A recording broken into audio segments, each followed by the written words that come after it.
ficar de pé e vamos abrir a Bíblia para nós lermos a palavra de Deus que está em 2 Coríntios, capítulo 4. Evidentemente, se você puder ficar de pé, se não puder, aí cada um sabe, né, da sua condição em todos os aspectos. 2 Coríntios capítulo 4, nós vamos ler do versículo 1 até o versículo 11, e assim nos diz a palavra de Deus. Portanto, visto que temos este ministério pela misericórdia que nos foi dada, não desanimamos, antes renunciamos aos procedimentos secretos e vergonhosos, não usamos de engano nem torcemos a palavra de Deus, ao contrário, mediante a clara exposição da verdade, recomendamos-nos à consciência de todos diante de Deus.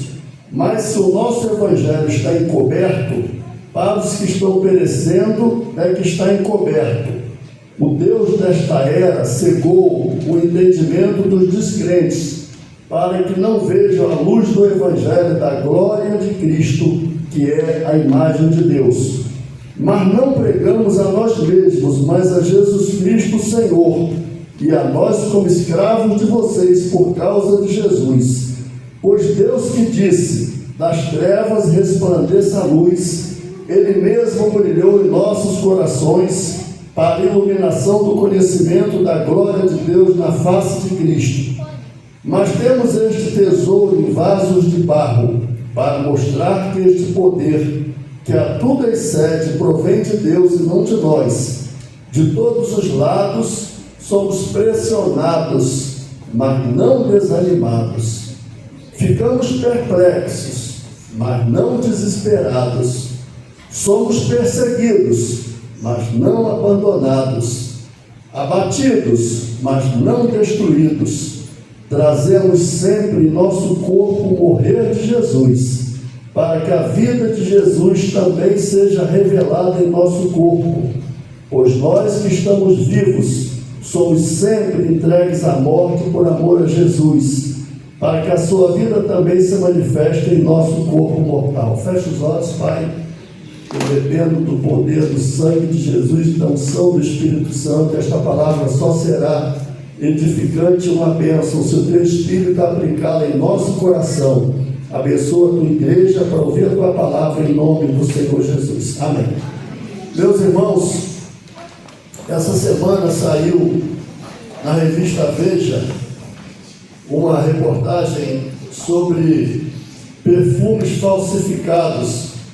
E eu estava lembrando disso, e ali na reportagem foi dito que 70% dos perfumes importados que a gente compra são falsos.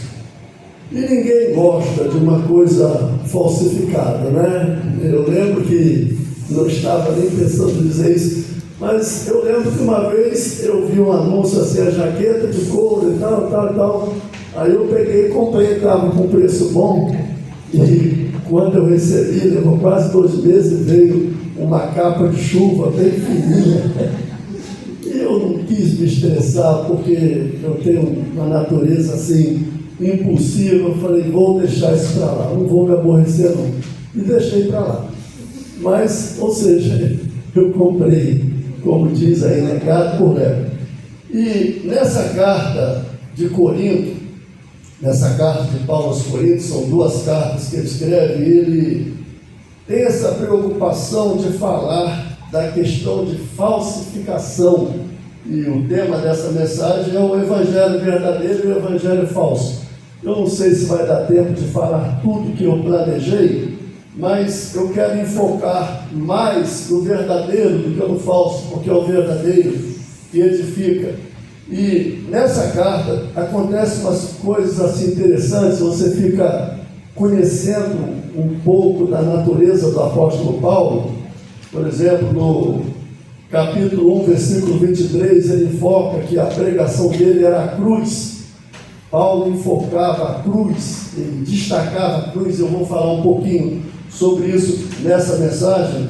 E em 2 Coríntios 2,4, também ele assim cita, e ali você vê, como eu disse, o coração dele, né? Eu acredito que todos nós que pregamos temos uma admiração pelo apóstolo Paulo, pelo desprendimento dele, pela disposição dele de se entregar ao Senhor, e ali ele abre o coração, ele fala que ele escreve essa carta chorando, assim, parece um pai assim, que está vendo um filho desligado e precisa chamar o filho à razão. Vocês veem que nós, o pastor já exaustivamente aqui, eu também acredito que foi os textos que eu mais preguei nessa igreja, foi da carta aos Coríntios, são os textos mais longos assim, dos livros do Novo Testamento, das duas cartas juntas, e tem muita lição ali para a gente então vê esse coração de Paulo, esse coração de pai. E quando a gente vê, por exemplo, 2 Coríntios 2,17, Paulo diz que nós não somos falsificadores da palavra de Deus. E nesse capítulo 4 aí também, ele dá um vislumbre disso, porque existe muita gente, isso não é de agora, que falsifica a palavra de Deus, que dilui a palavra de Deus. Então Paulo usa em 2 Coríntios 2,17, ele diz, nós não somos falsificadores, que em outra tradução fala negociadores, e essa semana eu estava ouvindo uma pregação do reverendo Nicodemos, que está lá nos Estados Unidos agora, ele usa a expressão assim literal, ele diz que literalmente o texto está dizendo, nós não somos mercadejadores, e ele conta então até que algumas igrejas o convidam para pregar, mais quando ele estava no Brasil, agora menos, porque ele se mudou para lá. E aí, uma das perguntas que ele escuta é, e aí, pastor, quanto que o senhor cobra para pregar? E ele fala, gente, vocês pagando minha passagem e me dando hospedagem, está tudo bem, se vocês quiserem me dar uma oferta. Como assim o senhor não cobra? E ele cita uma coisa assim, meio estarrecedora. Ele fala que tem pessoas que cobram 35 mil reais para pregar a palavra de Deus, ou seja, usa a palavra de Deus como um meio de enriquecer.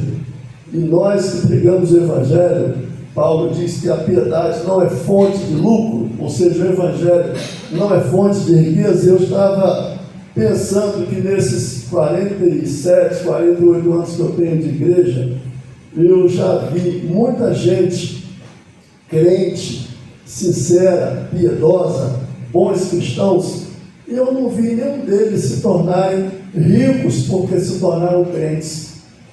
Então, quando você ouve que o Evangelho deixa uma pessoa rica materialmente, a irmã Nete, eu acho que é a crente mais antiga aqui.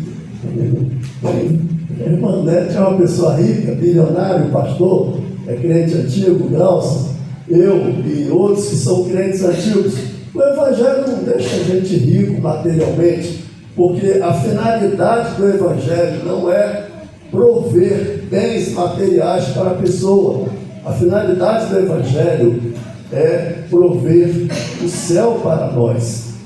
E Paulo vai então prosseguir falando dessa questão de falsificação. Eu estava refletindo que aí a partir do versículo 4 ele diz que o Deus deste século cegou o entendimento dos incrédulos.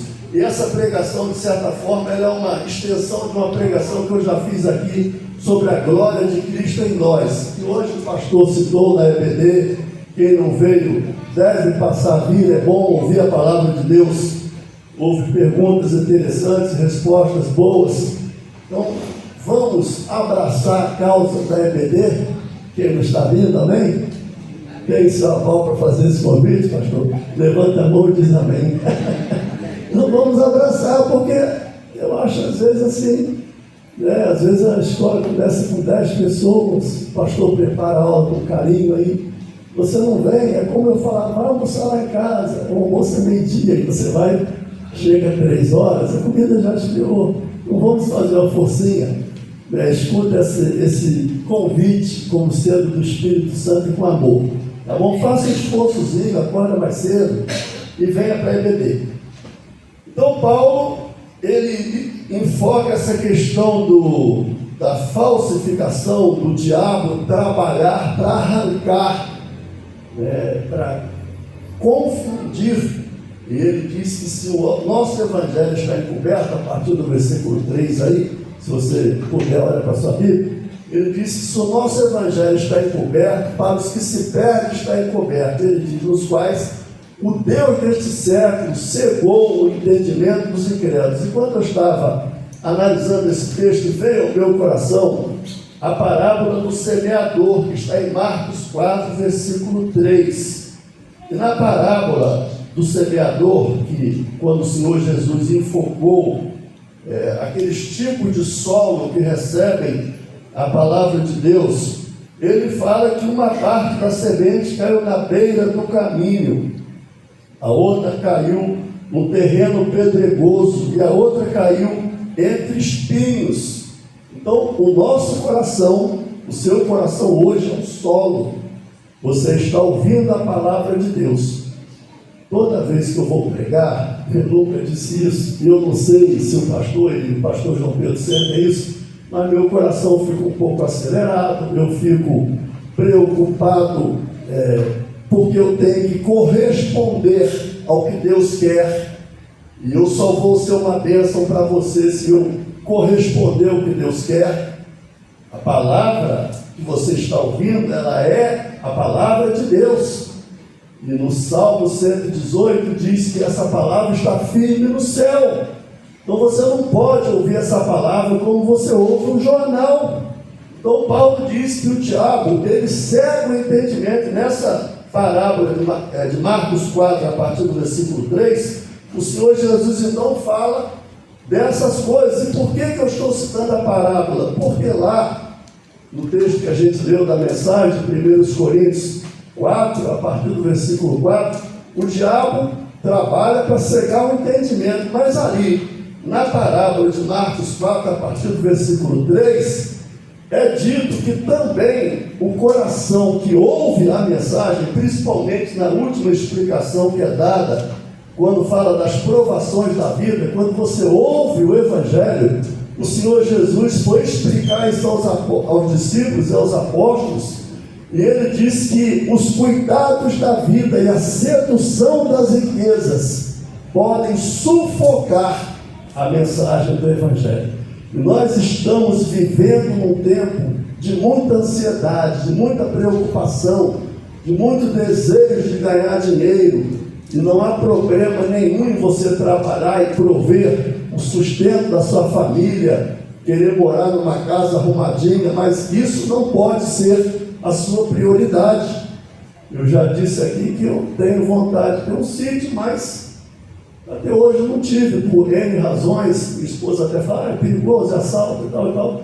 Quem sabe Deus não permitiu, porque talvez se eu tivesse um sítio eu ficasse preocupado com a segurança dele, de cuidar, de não deixar ninguém invadir. Então, nessa parábola de Marcos, capítulo 4, a partir do verso 3, a parábola do semeador, e eu queria que você tomasse isso como uma lição para você.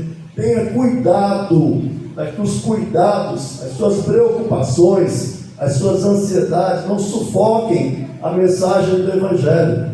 Eu citei aqui na pregação que John Stott diz que muita gente considera a pregação do Evangelho enfadonha. Tenha cuidado com isso, porque a questão, irmãos, que Paulo assim coloca nesse texto como ponto central é que ele diz que o diabo cegou o entendimento dos incrédulos para que não lhes resplandeça a glória de Cristo, qual é a imagem de Deus. Então essa é a questão principal, porque ele diz que Deus que fez o nosso coração resplandecer. Então o maligno cega as pessoas para que elas não entendam o Evangelho, para que elas não compreendam o Evangelho, para que elas não considerem o Evangelho como relevante na sua vida. E Deus quer que você priorize a palavra dele na sua vida. Você não deve dormir sem ler a Bíblia. Você não deve dormir sem orar. Quando eu estava refletindo, veio uma palavra na minha cabeça que eu quero dizer aqui, chama-se doxologia. O que é uma doxologia? Quando você ouve um hino, às vezes tem uma nota mais alta. Quando você vai orar, tem um momento que você sente vontade de dizer uma palavra mais forte. Então, quando Paulo diz que o Evangelho da glória de Cristo, com a imagem de Deus, ele está nos dizendo que quando nós ouvimos o Evangelho, o nosso coração precisa ter uma expressão de louvor, de gratidão a Deus pelo que Deus é. Hoje nós estudamos na escola dominical que o ser humano não consegue compreender Deus, mas Paulo diz aqui que Deus iluminou o nosso coração com a sua palavra. Como o mundo era um caos e Deus disse: haja luz, e houve luz.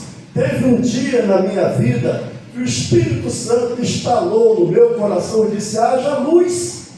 Eu vivi indiferente a Deus, mas quando o Espírito Santo iluminou o meu coração e me mostrou quem é Jesus, que Jesus é digno da minha adoração, da minha glorificação, então o meu coração reagiu com essa doxologia, dizendo: bendito seja Deus. E você vai ver muitas doxologias, momentos em que o apóstolo Paulo parece que ele para de escrever e fica tão extasiado que ele diz: bendito, por exemplo, em Efésios 1:3, bendito Deus e Pai de nosso Senhor Jesus Cristo, que nos gerou de novo para uma viva esperança. Então o Evangelho deve ser motivacional na sua vida, porque foi Deus que iluminou o seu coração. Eu estava em trevas, mas Deus me trouxe para a luz. Davi traduz isso dizendo que nós estávamos num terreno pantanoso, mas Deus nos colocou sobre a rocha. Então você vivia na escuridão, na superstição, no engano, na mentira, nos seus próprios desejos, no seu egoísmo, mas Deus iluminou o seu coração com o Evangelho. Essa sala aqui, meia-noite, fica escuro, mas se alguém acendeu uma luz, você passa a ver assim no nosso coração, escuro. E o diabo, então, ele trabalha para arrancar do coração da pessoa, para obscurecer, para a pessoa não entender que é através do Senhor Jesus que Deus ilumina o coração do homem, tira o homem das trevas para a luz. Deus tira o homem do botequim e transforma num pastor. Deus tira uma mulher do prostíbulo e transforma numa santa. Deus tira o drogado do vício e transforma num servo fiel. Deus tira o coração endurecido de um ser humano e coloca um novo coração, um coração quebrantado e contrito, que faz o homem adorar a Deus em espírito e em verdade. É isso que o Evangelho faz, e Paulo está dizendo que o Deus deste século, ele cega o entendimento da pessoa para que ela não entenda o Evangelho. É simples para você estar aqui e acreditar, mas você chegar ali na beira da praia agora, tem uma multidão, e se você falar: vamos na igreja, ele fala: eu trabalhei como oficial na Marinha, a gente trabalhava no aeroporto recebendo autoridade, e eu aproveitava o tempo de esperar voo e falava do Evangelho para ela, e um dia ela falou assim, meu nome na Marinha é Miranda, ela falou: Miranda, você quer que eu me converta? E o que é que vai ser da minha vida se eu me converter? Mas não sou eu que quero que ela se converta, quem quer que ela se converta é Deus. E se converter é isso, é receber no coração a iluminação do Espírito Santo. Eu já contei aqui que um dia um encarregado meu me chamou, me colocou sentado na mesa e falou: você fala do Evangelho, você prega o Evangelho, você já pensou se tudo que você acredita for mentira? E eu fiquei em oração, eu falei: Senhor, me dá sabedoria. E ele foi falando e falando, depois eu descobri que ele tinha uma revolta, porque ele tinha um filho excepcional, isso obscurecia os sentidos dele, gerava uma sensação de revolta dentro dele. Ele falou: você já pensou se tudo for mentira? E eu falei assim: já pensei sim, já pensei, poderia ser uma mentira. Mas o senhor já pensou que Se tudo que eu acredito for mentira, eu não estou perdendo nada. Mas, se tudo que eu acredito for uma verdade, o Senhor está perdendo tudo. E ele baixou a cabeça, ficou pensativo, pediu licença e saiu. Então, meus irmãos, o diabo trabalha para fechar o entendimento da pessoa. Como eu disse, é muito fácil para você crer, mas vai falar do Evangelho para algumas pessoas da sua família, ela vai dizer: eu nasci nessa religião, eu vou morrer nela. Aquela religião morta, que não produz nada, que fala com Deus de barro, de gesso, de pedra. Aquela fé inútil, que não muda a pessoa em nada, é uma fé aparente, uma fé de cortina de fumaça, de bola de aniversário, que você fura e ela se esvazia. É uma fé que não funciona, é uma fé que não muda, mas quando o Espírito Santo ilumina o coração do homem, não há demônio que possa impedir o agir de Deus. E a palavra de Deus está nos dizendo que o diabo cega o entendimento dos incrédulos, para que não lhes resplandeça a luz do Evangelho de Cristo, o qual é a imagem de Deus. Está aí no versículo 4. Esse Evangelho que você crê, esse Evangelho é o Evangelho que exalta a pessoa de Cristo. E essa é a questão que o diabo cega. O diabo não impede que a pessoa tenha uma religião. Eu creio que ele até aplaude. E Tiago diz assim: você crê que é um Deus? Faz bem, também os demônios crê, estremece. Então o diabo também crê em Deus, mas é um crer que não opera o agir de Deus, o mover de Deus em favor dele. Então, quase toda a humanidade, se você perguntar: você crê em Deus? Ela vai dizer assim: creio, eu tenho muita fé, eu tenho até uma medalhinha aqui na minha carteira, eu falo todo dia com uma entidade, não é assim, irmãos? Mas a Bíblia está dizendo que a luz do Evangelho está na face de Cristo. E eu quero chegando próximo do fim dessa mensagem, lembrando de uma das pessoas que eu mais cito nessa igreja, são esse Spurgeon. E ele diz o seguinte: quando você pensa em Cristo, e nós estamos aqui diante de um simbolismo que lembra o Senhor Jesus, então guarda bem o que eu vou dizer. Spurgeon diz que quando você pensa em Jesus, você deve lembrar que ele foi um bebezinho no colo de Maria, mas que um dia ele deu os primeiros passos, e o primeiro passo que ele deu foi em direção à cruz. A cruz, ela era um mistério na cabeça dos discípulos, mas na cabeça do Senhor Jesus a cruz nunca foi um mistério. Quando o Senhor Jesus falava da cruz, e Paulo está dizendo isso, que a glória de Deus está na face de Cristo, ele não está falando de uma cruz de madeira, que está aqui uma representação dela. A cruz na Bíblia, irmãos, ela é um princípio. Não é? Quando Paulo, por exemplo, Paulo nunca ficou preso na cruz. Você nunca ficou. Mas o Espírito Santo fala através de Paulo e através da boca do Senhor Jesus que nós devemos tomar a nossa cruz. Então, quando você ouve falar que a luz do Evangelho de Deus está na face de Cristo, você deve adquirir para a sua vida aquele modo de vida do apóstolo Paulo, quando ele expressou lá em Filipenses: para que eu possa conhecê-lo e a virtude da sua ressurreição e a comunhão do seu sofrimento. Então você deve ter como meta de vida conhecer o Senhor Jesus.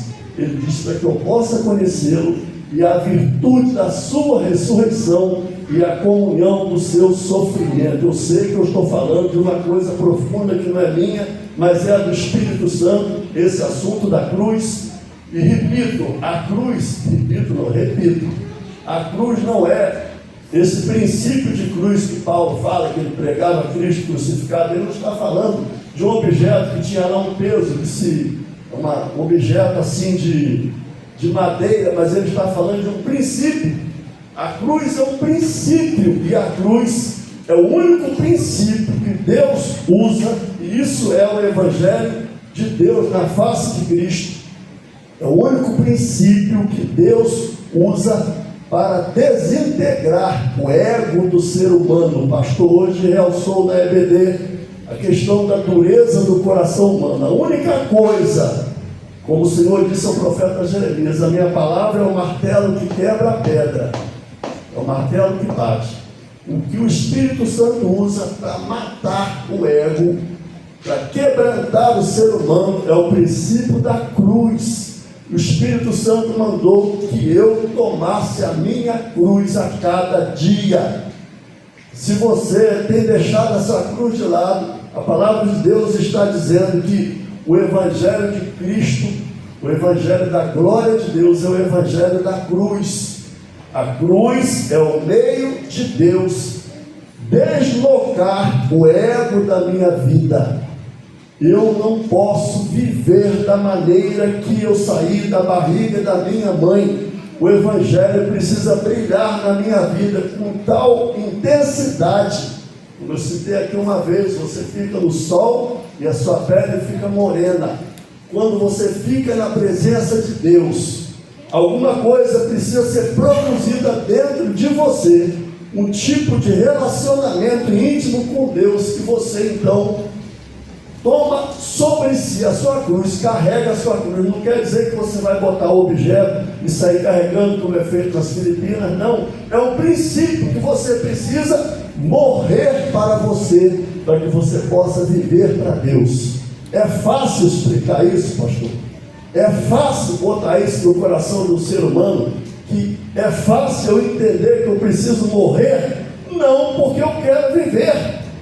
Então foi dito uma vez por um pregador que quando o ser humano nasce, o diabo coloca o óculos de grau nele, um óculos de grau que se ajusta a esse mundo, e ele ouve uma voz dizendo: o seu lugar é aqui, ame a terra, viva na terra, é daqui que você vive, é aqui que você se distrai, é aqui que você sobrevive, e ele quer que você se apegue aqui, mas o Espírito Santo usa a cruz para nos desprender daqui e nos dar a visão de lá. Paulo está dizendo, o Evangelho da glória de Cristo, qual é a imagem de Deus.